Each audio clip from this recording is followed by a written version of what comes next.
The sound of his laughter echoed off the imported Italian marble of their $50 million Manhattan penthouse.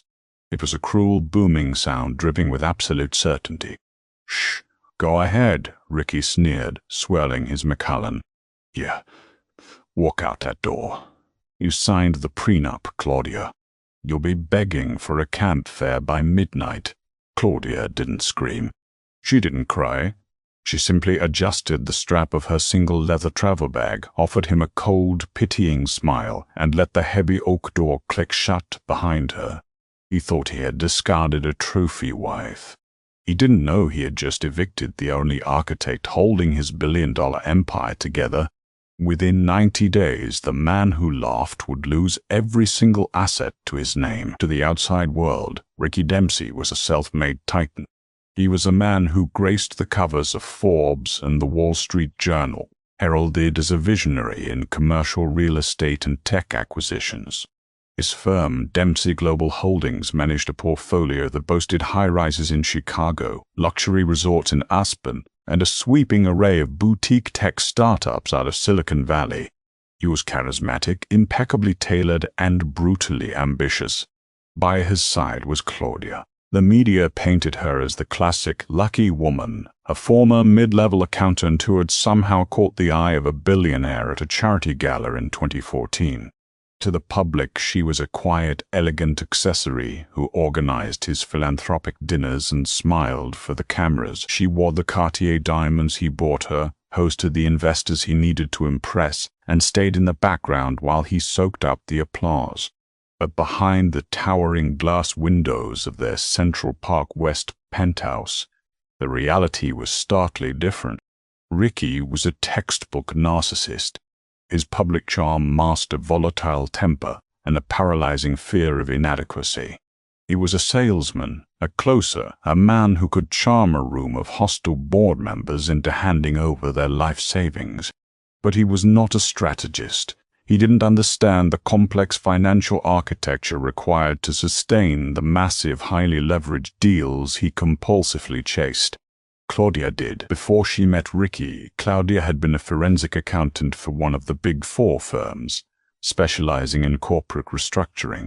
When they first married, Ricky's company was teetering on the edge of bankruptcy due to a disastrous, over-leveraged commercial development in Miami. It was Claudia who had quietly stepped in, working late into the night, analyzing thousands of pages of financial documents. She had designed the intricate web of holding companies and trusts that saved him from ruin. She negotiated silently with J.P. Morgan and restructured his mezzanine debt, wrapping it all in a brilliantly complex corporate veil. She saved him, and in return, Ricky took all the credit.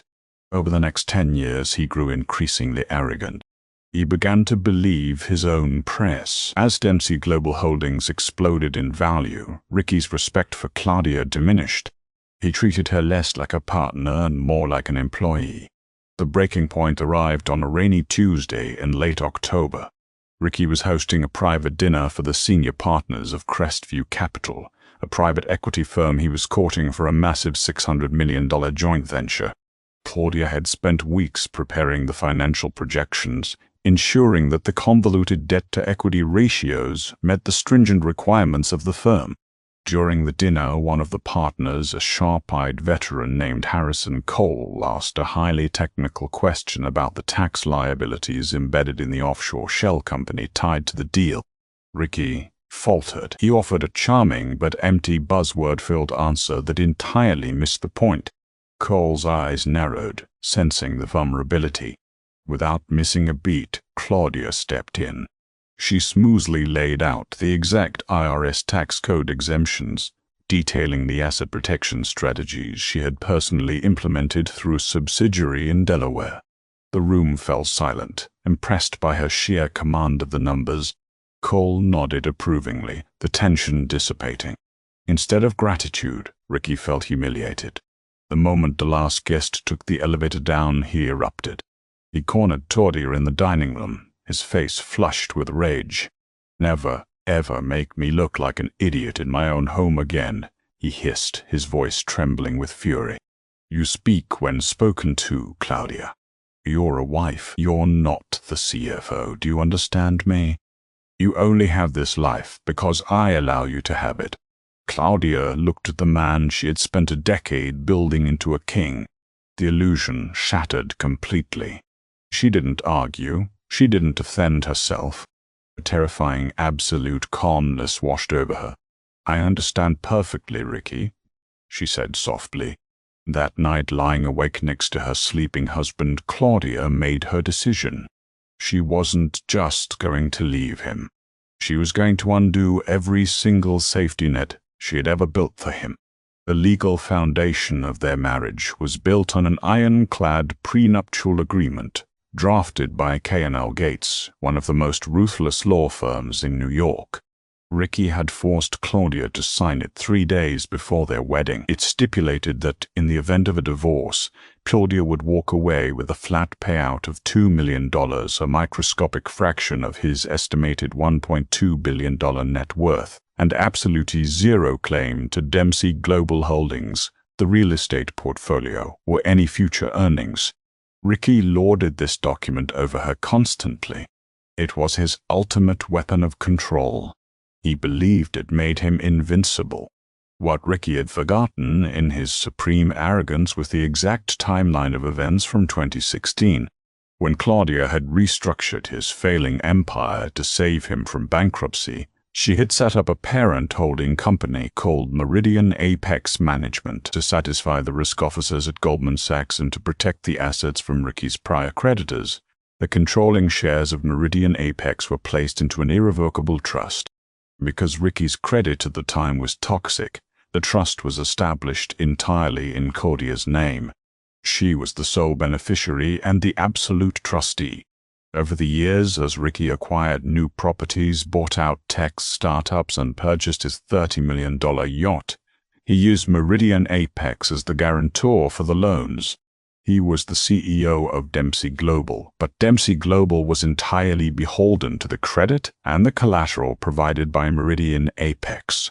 Ricky simply signed the papers his lawyers put in front of him, too bored by the paper pushing to realize the structural reality of his own wealth. He assumed the prenuptial agreement protected his empire from his wife.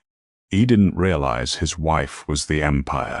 A week after the disastrous dinner party, Claudia spent 3 days quietly visiting banks, speaking with her private attorneys at a discreet boutique firm in Manhattan, and transferring key intellectual property licenses and joint operational accounts into the strict confines of the Meridian Trust. On a crisp Friday morning, as Ricky was knotting his silk tie in front of the vanity mirror, Claudia walked into the master suite. She wore a simple beige trench coat and held a single leather overnight bag. "I'm leaving, Ricky," she said. Her voice was flat, devoid of any emotion. "I will be filing for divorce on Monday." Ricky paused, turning around slowly. A smirk played at the corners of his mouth. He looked her up and down, taking in the small bag. "Is this a joke?" he scoffed. "You're throwing a tantrum because I put you in your place last week?" "It's not a tantrum. It's over." Ricky let out a harsh, barking laugh. He walked toward her, towering over her frame, pointing a finger at her chest. "You're walking out. Go ahead. But let's get one thing straight, Claudia. You get exactly what's in that prenup. $2 million. In Manhattan, that's a decent condo and a year of grocery shopping. You won't see a dime of my companies. You won't touch the houses, the cars, or the accounts. You leave this penthouse, you leave with the clothes on your back. I made you, and I will let you fade right back into the nothingness I found you in. Let out tut. Mate." Claudia's expression didn't change. She looked at his finger, then up to his eyes. "Goodbye, Ricky," she said. As she turned and walked down the long art-lined hallway, Ricky leaned against the doorframe. "Don't come crying back to me when you realize you can't afford your lifestyle," he shouted after her, his laughter echoing off the marble floors. He genuinely found it hilarious. The quiet, obedient Claudia thought she could survive without him. The heavy front door clicked shut. Ricky poured himself a celebratory drink. He felt lighter, unburdened. He immediately picked up his phone and texted Chloe Sinclair, a 26-year-old art dealer he had been quietly seeing for 6 months. "The deadweight is gone. Come over." He spent the weekend basking in his perceived victory, confident that he was the untouchable master of his universe. He had his billions, his freedom, and his ego fully intact. He had no idea that a timer had just hit 0. For the first 4 weeks, Claudia was a ghost. She didn't text, she didn't call, and she didn't beg. True to her word, her lawyer served Ricky with divorce papers. Ricky's legal team filed the prenup with the courts, smugly assuming it would be an open-and-suit case. Ricky barely paid attention. He was too busy finalizing a $400 million bridge loan with First Republic Trust to break ground on a massive luxury development in downtown Seattle. Week 5 is when the first thread snapped. Ricky was sitting in the VIP lounge of JFK International Airport, preparing to fly to Paris with Chloe. He handed the server his exclusive black American Express Centurion card to cover a $4,000 bottle of vintage champagne. 5 minutes later, the server returned, looking deeply uncomfortable. "I'm so sorry, Mr. Dempsey," the server murmured, shielding the card with his hand. "The card has been declined. They asked me to have you contact your issuing bank immediately." Ricky snatched the card back, his face burning with embarrassment as Chloe looked on in confusion. "It's a glitch," he snapped. "Run it again." "I did, sir. Twice. The account is frozen." Furious, Ricky pulled out a secondary corporate visa. "Declined." Cursing under his breath, he used a standard debit card tied to his personal checking account to pay the bill, making a mental note to fire whoever at the bank was responsible for the error. Before he could dial his wealth manager, his phone vibrated. It was Dario Rosenthal, the chief financial officer of Dempsey Global. "Ricky, where are you?" Dario's voice was uncharacteristically high-pitched, bordering on panic. "JFK. Someone screwed up my Amex, Dario." "Fix it." "Ricky, forget the credit card," Dario said, his breath hitching. "We have a catastrophic problem. Chase Manhattan just froze our primary operational accounts. I just got off the phone with their compliance department. They've triggered a material adverse change clause." Ricky frowned, stepping away from Chloe. "What the hell are you talking about?" "We have over $80 million in liquid cash sitting in Chase." "Not anymore." Dario swallowed hard. "Ricky, Meridian Apex Management just withdrew its corporate guarantee on our debt facilities." The blood drained from Ricky's face. "They can't do that. I own Meridian Apex." There was a long, agonizing silence on the other end of the line. "Ricky," Dario whispered, "you don't own Meridian. You never did. The legal entity of Dempsey Global is a subsidiary. Meridian Apex owns the IP, it holds the deeds to the Chicago and Aspen properties, and it's the sole guarantor of our $400 million Seattle loan. And I just received a certified letter stating that the trustee of Meridian Apex has deemed Dempsey Global a high-risk liability and is recalling all collateral backing immediately." "Who is the trustee?" Ricky roared, drawing stares from the other passengers in the lounge. "It's Claudia, Ricky. It's always been Claudia. She owns the holding company, she owns the collateral, and she just pulled the plug on everything." Ricky dropped into a leather chair, the world spinning around him. The realization hit him like a physical blow to the chest. The prenuptial agreement he had so proudly weaponized only protected his personal assets, the $2 million in his checking account, his cars, and the penthouse. But his billion-dollar corporate empire wasn't his personal asset. It was built on debt. Debt that was secured by his wife's trust. Without Claudia's backing, Dempsey Global Holdings was instantly insolvent. By the time Ricky boarded his flight to Paris, his legal team was frantically trying to file emergency injunctions. But Claudia had planned this with the precision of a military strike. The moment she had walked out the door, she had legally notified the banks of a separation of interests. Because Ricky's companies were now operating without their primary collateral, the banks panicked. Within 72 hours, the dominoes fell with terrifying speed. First Republic Trust halted the $400 million bridge loan, sending the Seattle project into immediate default.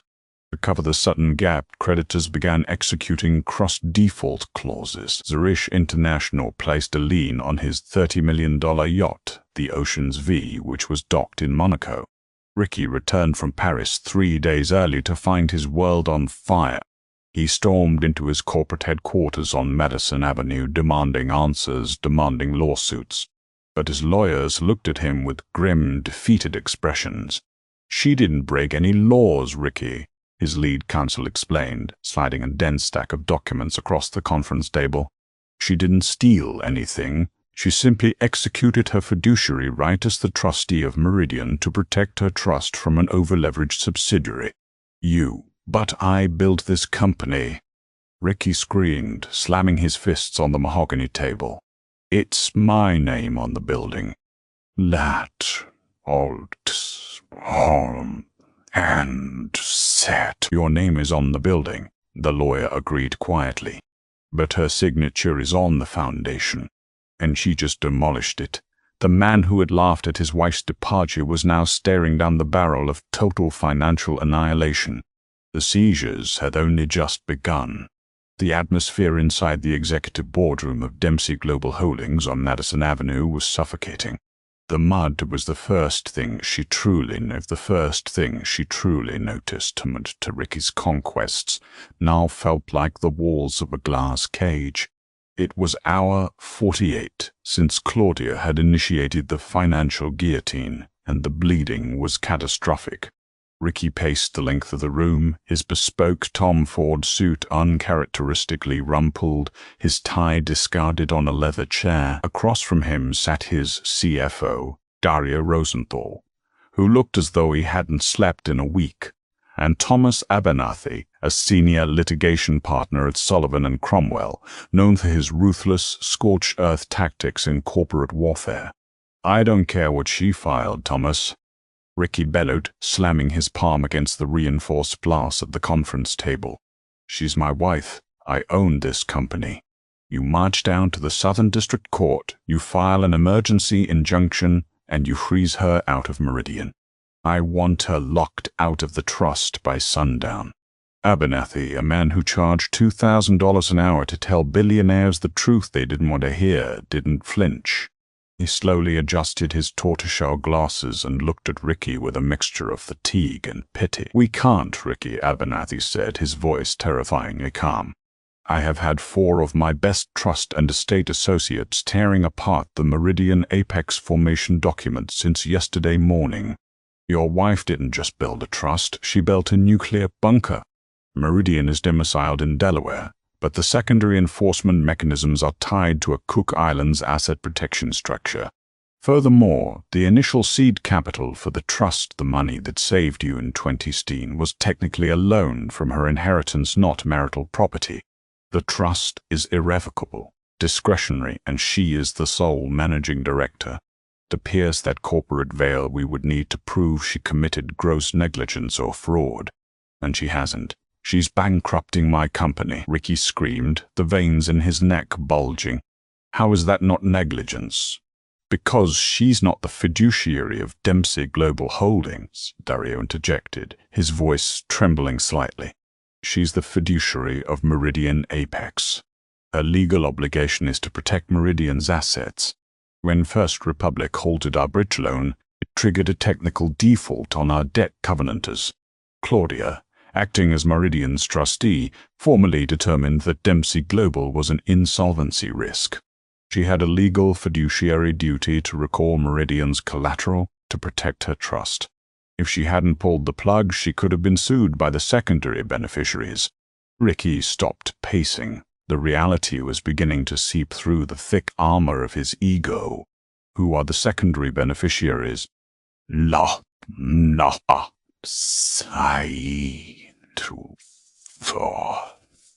The charitable foundation she set up 3 years ago, Abernathy replied. "She boxed you in, Ricky. If you sue her for withdrawing the guarantee, you are effectively suing a coalition of children's hospitals and cancer research centers. The optics alone would tank your remaining stock. Panic, cold and sharp, finally pierced Ricky's chest. He turned to Dario. "Fine. We don't need her. We restructure. Call Albert Pennington at Blackstone. Tell him I'm willing to offer a senior mezzanine tranche on the Aspen Resort portfolio. We borrow $150 million, pay off the immediate margin calls, buy out Meridian's position, and sever the companies entirely." Dario swallowed hard, looking down at his laptop screen. "I already called Albert, Ricky. 2 hours ago. And? Nope.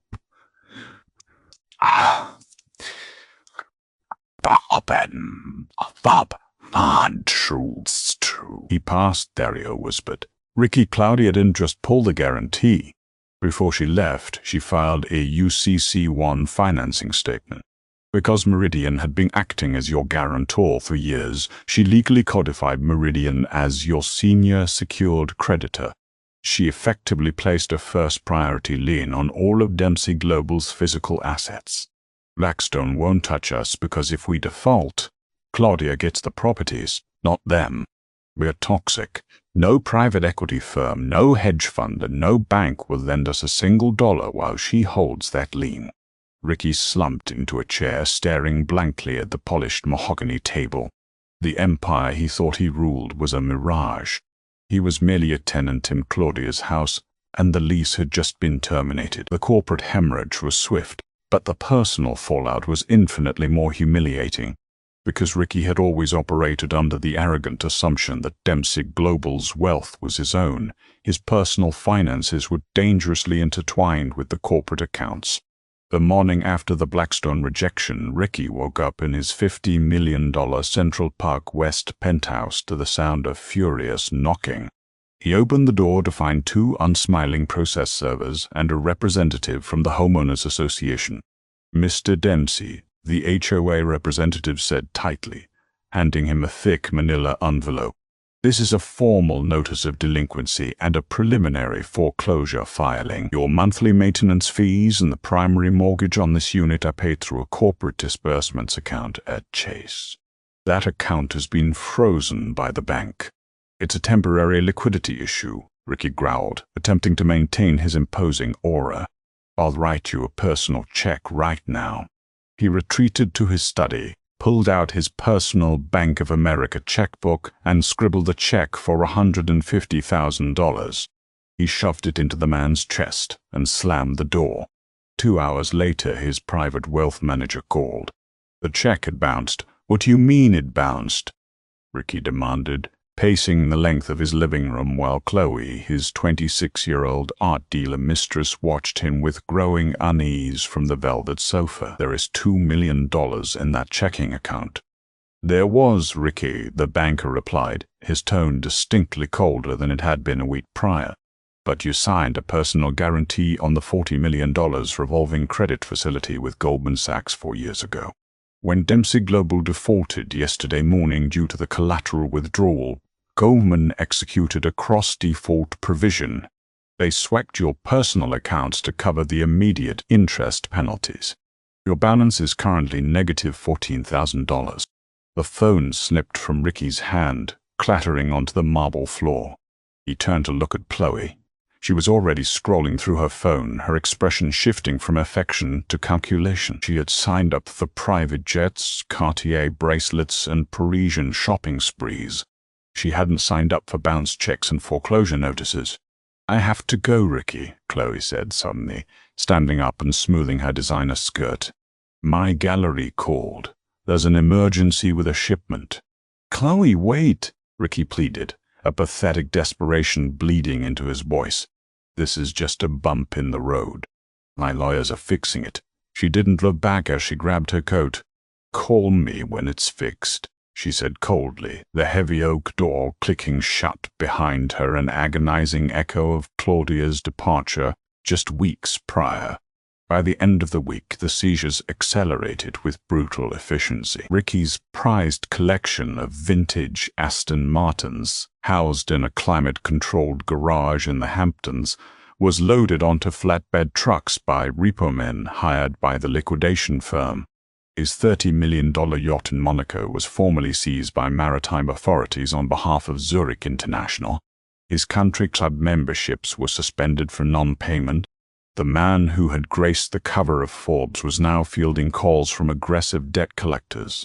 He was trapped in a penthouse he no longer owned, staring down billions in defaulted loans, completely stripped of his power.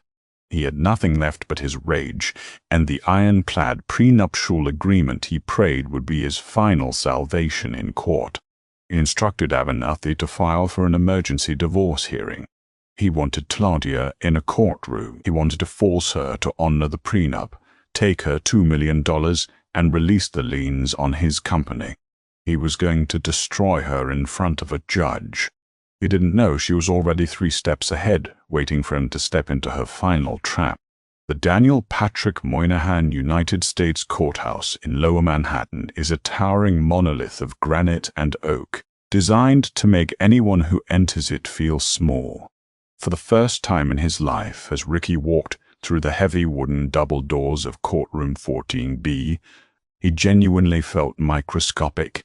He was flanked by Thomas Abernathy and 3 junior associates carrying boxes of financial documents. Ricky's suit was sharp, but the dark circles under his eyes and the slight tremor in his hands betrayed his unraveling state. Sitting patiently at the respondents' table was Claudia. She wore a tailored slate-gray suit, her hair pulled back into a neat, unpretentious clasp. She didn't look like a woman who had just dismantled a billion-dollar empire. She looked like an accountant preparing for a routine audit. Beside her sat Sarah Jensen, a notoriously brilliant corporate litigator from Scadden, Arps, Slate, Meagher, and Flom. Jensen was known for speaking softly and destroying opposing counsel with surgical precision. Judge Grayson Moreau, a no-nonsense veteran of the Southern District with a deep background in complex financial litigation, took the bench.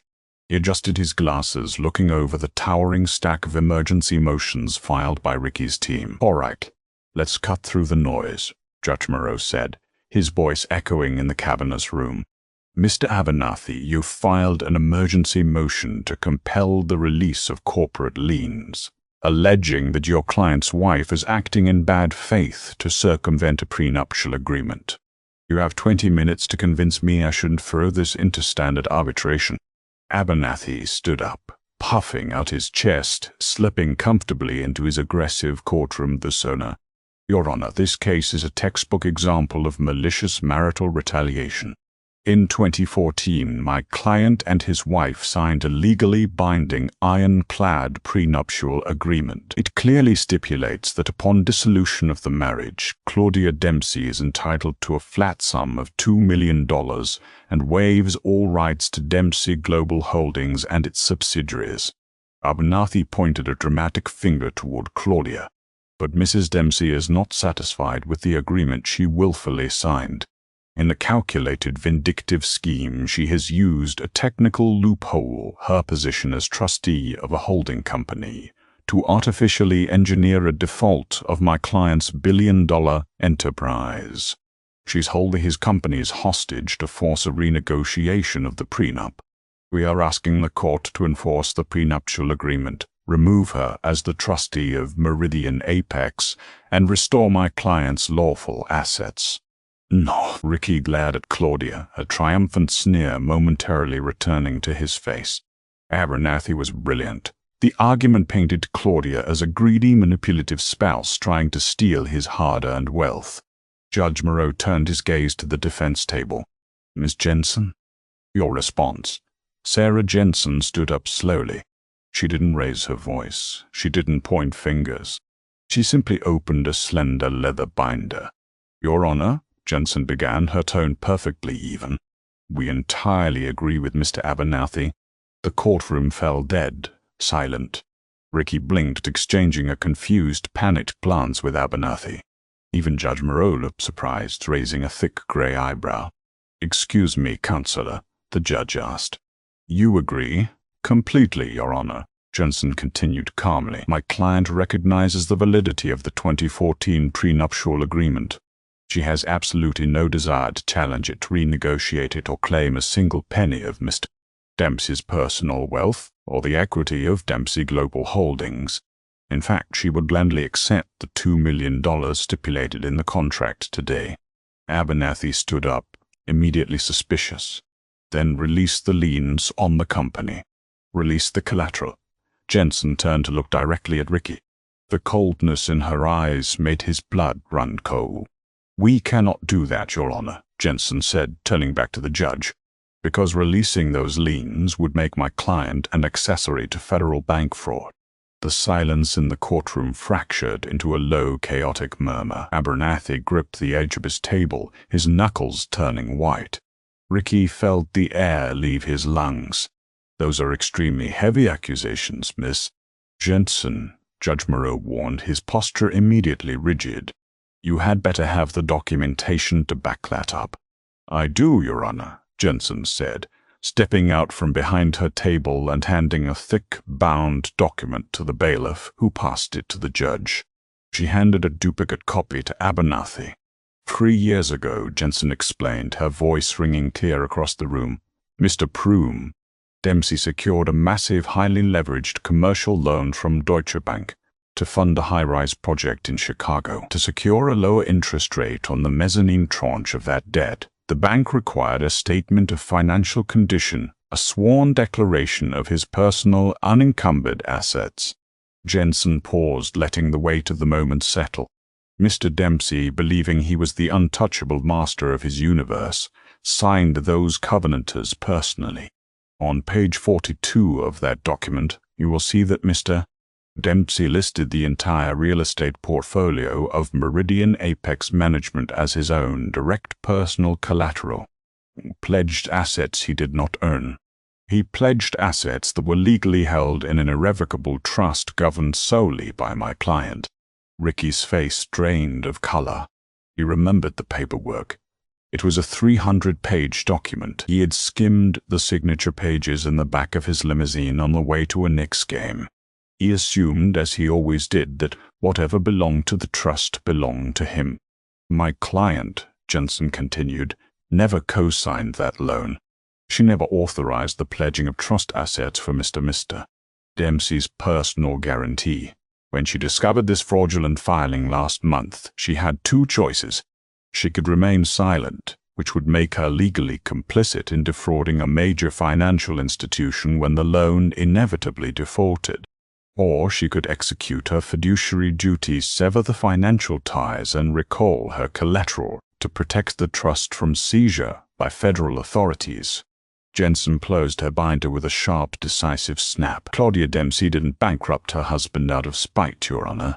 She liquidated the corporate structure because her husband committed federal wire fraud and bank fraud. She is not a vindictive wife trying to steal his money. She is a whistleblower stepping out of a burning building." "That's a lie," Ricky shrieked, losing all semblance of control. He lunged forward, restrained only by Abernathy's hand slamming onto his shoulder. "I built those buildings. That was my money. She was just a paper pusher. I made her."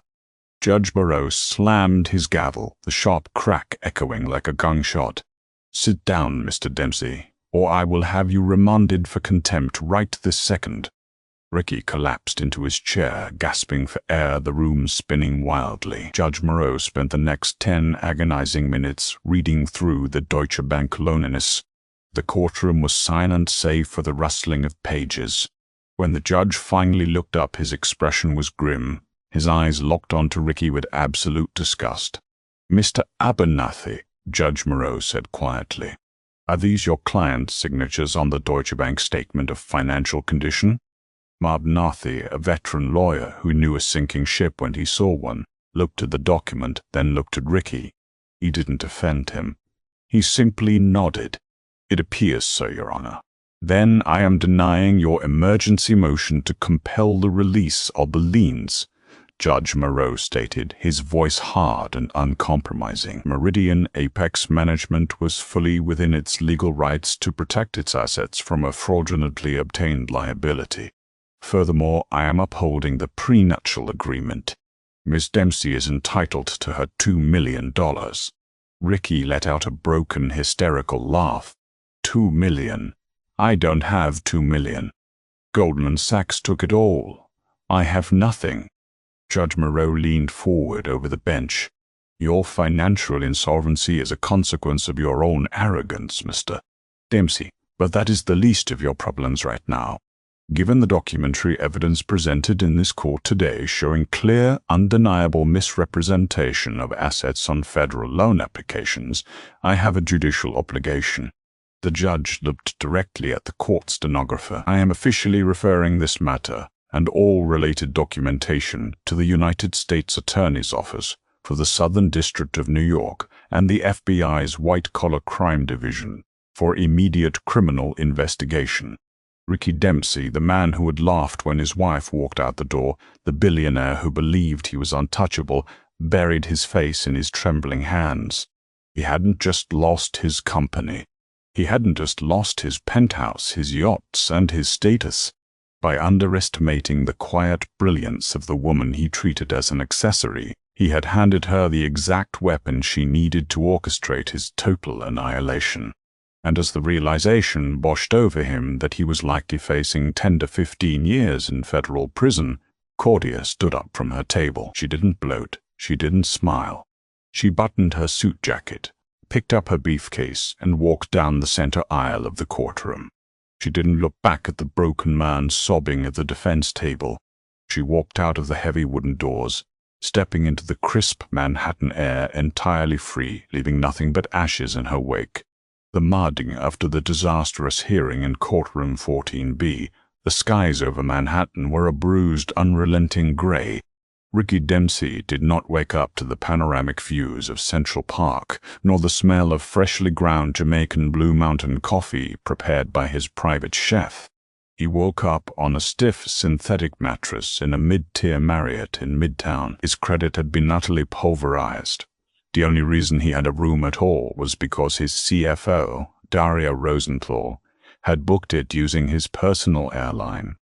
Miles of final, pitying gesture before formally resigning via a 2-sentence email at 3 a.m. Ricky stared at the popcorn ceiling, his mind a chaotic spiral of denial and terror. He reached for his phone, his thumb hovering over his contacts. He needed a lifeline. He dialed his closest friend, an investment banker who had regularly spent weeks aboard his yacht. The call went straight to a generic voicemail. He dialed 3 other board members. Blocked. The contagion of federal scrutiny had made him a pariah overnight, and the brutal ecosystem of New York's ultra-wealthy financial failure was a disease. Federal indictment was a death sentence. Nobody was coming to save him. At precisely 7:15 a.m., Ricky's phone buzzed with an incoming call from Thomas Abernathy. Ricky snatched it up, desperate for a shred of good news. Thomas listened, Ricky barked, trying to inject authority into his trembling voice.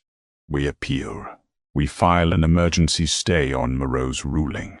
I know a guy at the appellate court. Ricky, stop talking. Abernathy's voice was cold, flat, and devoid of its usual aggressive cadence.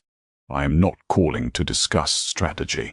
I am calling to inform you that as of this morning, Sullivan and Cromwell is formally withdrawing as your legal counsel. The silence on the line was deafening. You can't do that. You're my lawyer. I was your lawyer, Ricky. My retainer for litigation of this magnitude is $1 million, replenished monthly.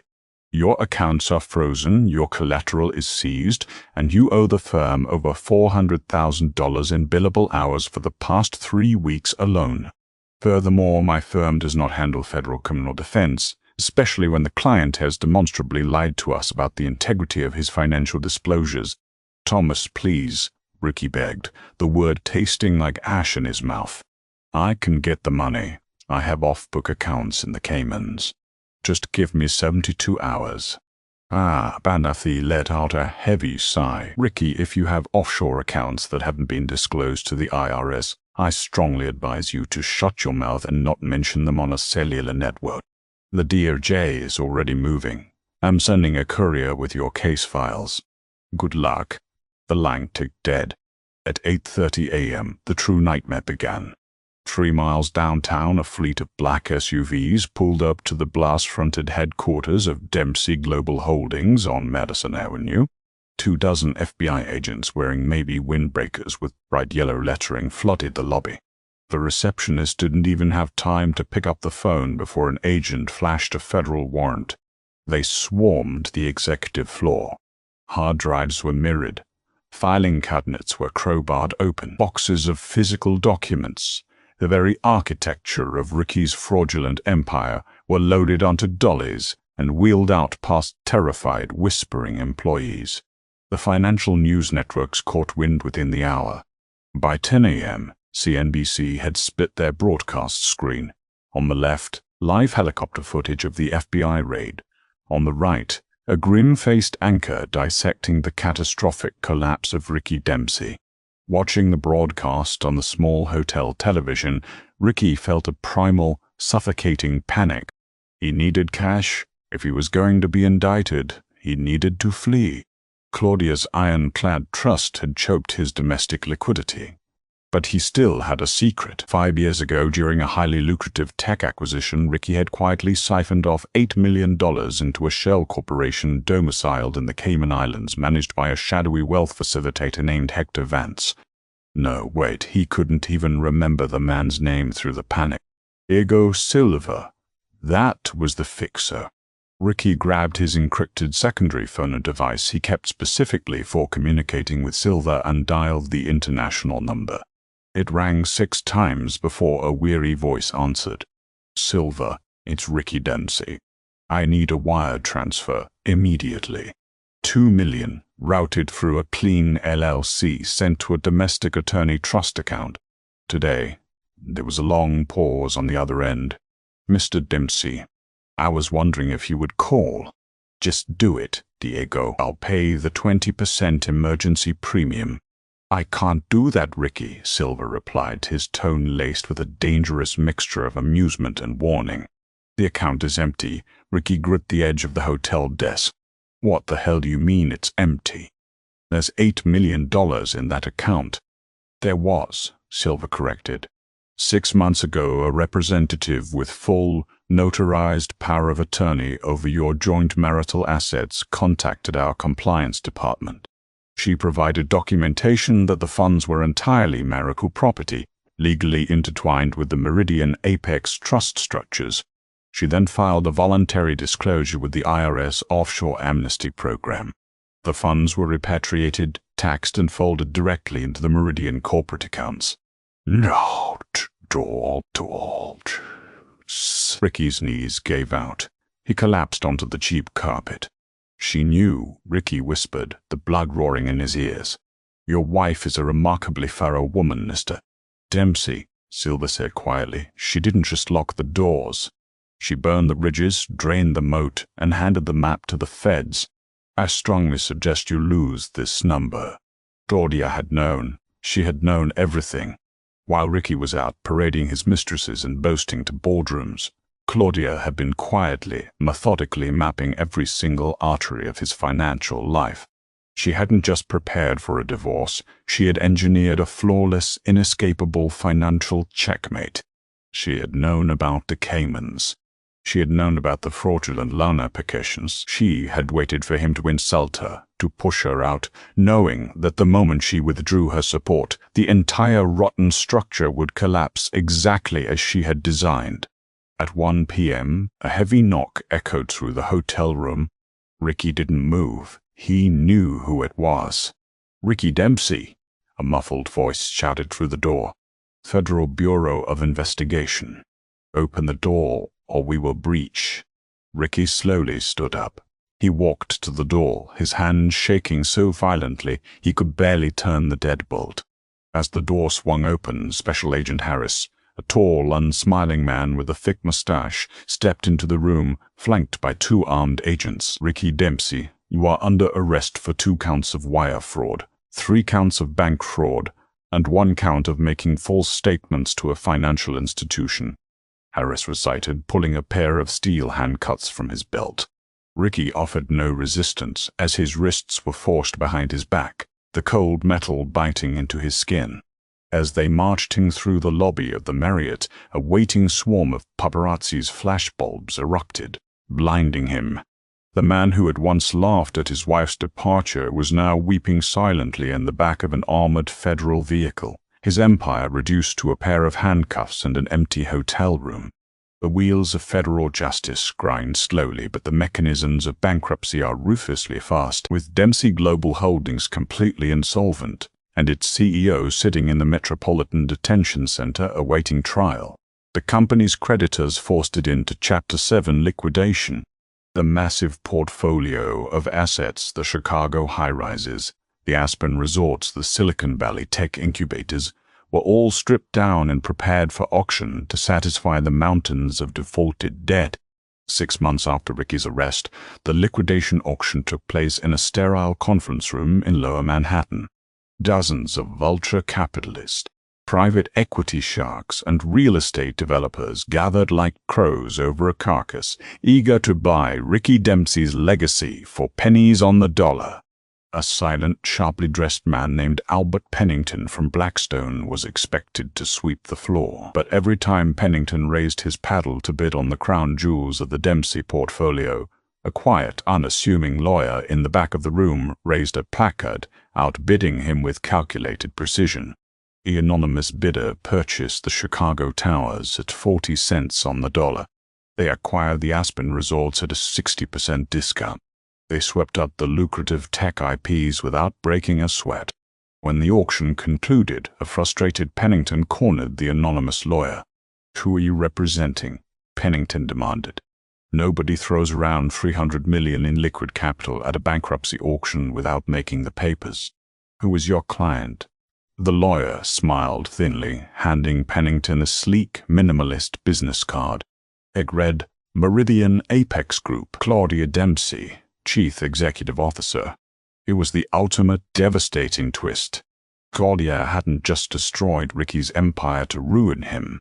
She had destroyed it to cleanse it. By pulling the collateral, she had forced the over-leveraged, debt-ridden Dempsey Global into bankruptcy. Then, using the unencumbered massive wealth of the Meridian Trust, the very trust Ricky had sneered at, she swooped in and bought back the finest, most profitable assets of his company at a fraction of their market value. She purged the toxic debt, eradicated the fraudulent loans, and completely removed Ricky's name from the deeds. She didn't just take his money.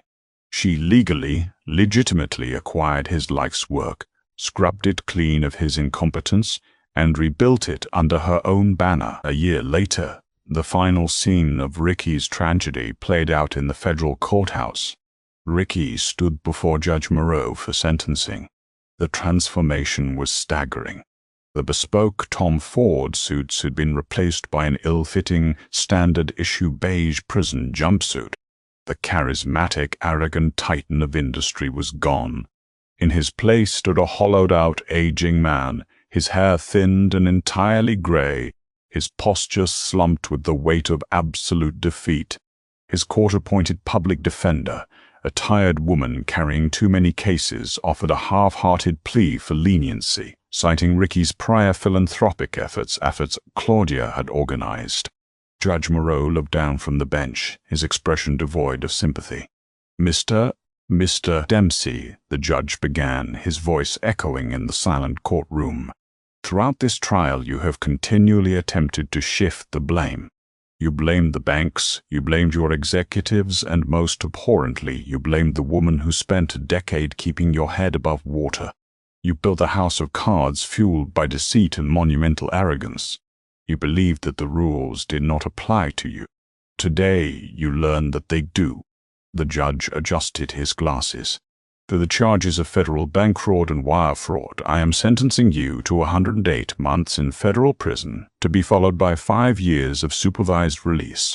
Furthermore, I am ordering full financial restitution, though I am well aware your net worth is currently zero. You are remanded to the custody of the Bureau of Prisons." Court is adjourned. Ricky closed his eyes as the gavel fell. 9 years. He would be an old, forgotten man by the time he saw the outside world again. As the marshals led him away, he instinctively looked toward the gallery, perhaps hoping to see a familiar face, someone who remembered the king he used to be. The gallery was empty. Across town, on the top floor of a newly renovated high-rise in the financial district, Claudia Dempsey sat behind an expansive desk made of reclaimed mahogany. The floor-to-ceiling windows offered a breathtaking, unobstructed view of the Manhattan skyline. Her assistant knocked softly on the glass door. "Miss Dempsey, The partners from Crestview Capital are here for the joint venture meeting." "Not to... a lot." Claudia looked up from the quarterly projections on her tablet. The numbers were flawless. The structural integrity of the Meridian Apex Group was absolute.